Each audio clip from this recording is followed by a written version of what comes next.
Hey Lynn, been thinking about something I wanted to talk to you about. I come off real hard against the Democratic Party, and my mind wanders all kind of places. And obviously, if I didn't have strong convictions about things, I wouldn't say what I did. Don't mean I'm right, but I want to show you something. Let's make believe that this book here is a gallon jug, and you have water coming in the top of that jug.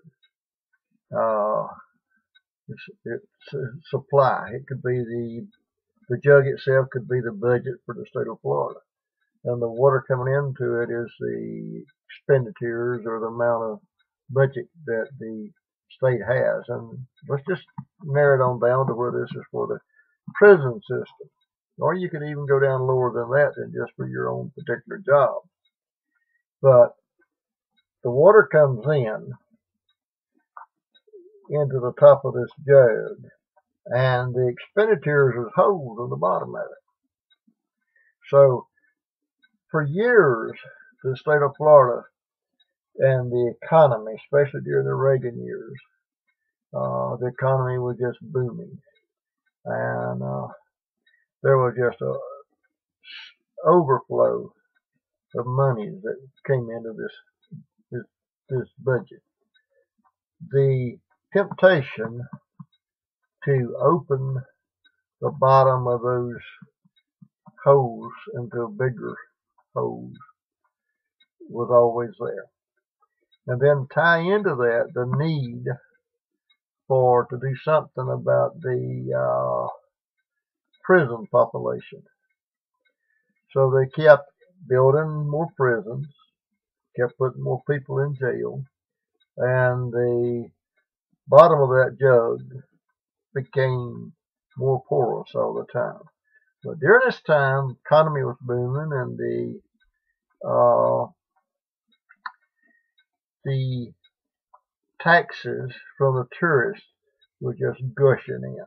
Florida didn't have to tax its local population very much because the people coming from out of state coming in here in tourism was a big thing. So a lot of things has affected this budget. These holes are still open down here, and the amount has exponentially reduced the inflow into this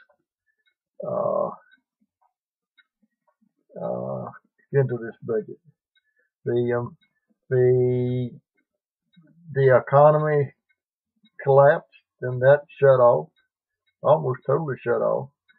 And then the tourism reduced to a very small trickle. And then the oil slick had effect on all of that. So what they have now, I want you to understand something, and you probably already do, but I want you to understand something.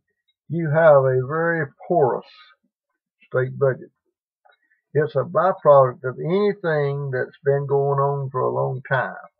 The longer it goes, the more disorder, more chaos comes into the thing. And me and you both know that the Department of Correction is full of it.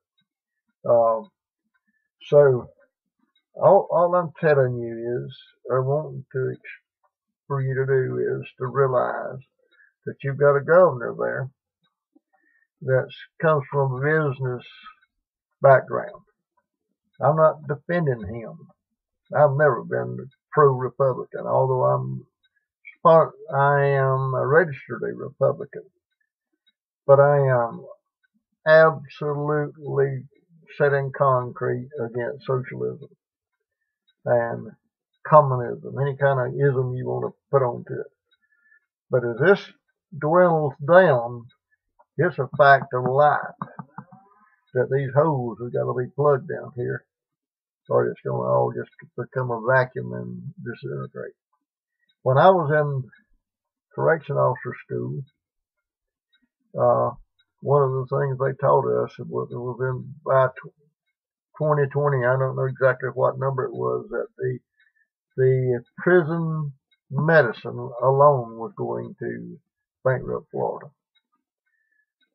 The governor of Florida has a lack of,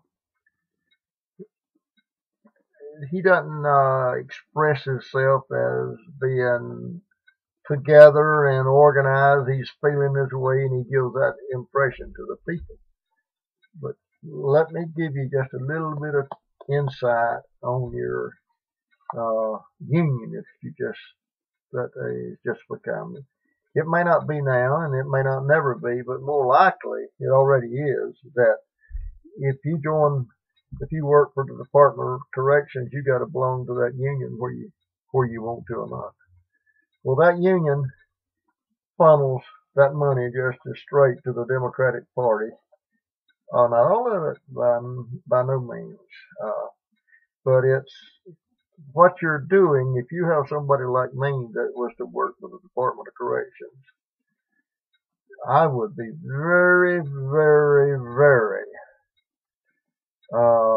spiritually troubled and bothered by the fact that I would have to support something that I've been so hard against. So life will never be the smooth, silky sailing that it was at one time. And I want you to, this is from Winston 101. I want you to listen to me. It was intentionally planned and devised. If you take God out of it, if you just say you don't believe in God or anything else, it was devised by the liberals to make it a more green planet and to do all kind of things to slow the pollution of the world down, different things along those lines. And if you look and open your eyes, there's nothing being done to put it back into gear like it was at one time. They tell you over and over again, don't expect this for a long period of time. What they know is that you're going to vote for your pocketbook. God, don't be offended by that, because they learned a long time ago that we're all that way. Now, some of us have very deep spiritual convictions, and that influences us greatly. But even the ones of us that does that, we're continually battling with just a natural urge to better ourselves. What I'm trying to tell you and the people with the Department of Corrections and anybody else who wants to listen to this, you be careful about tying yourself to anything that will get you obligated to something that you're really not a part of. Love you, girl. Y'all be good. Take care of yourselves.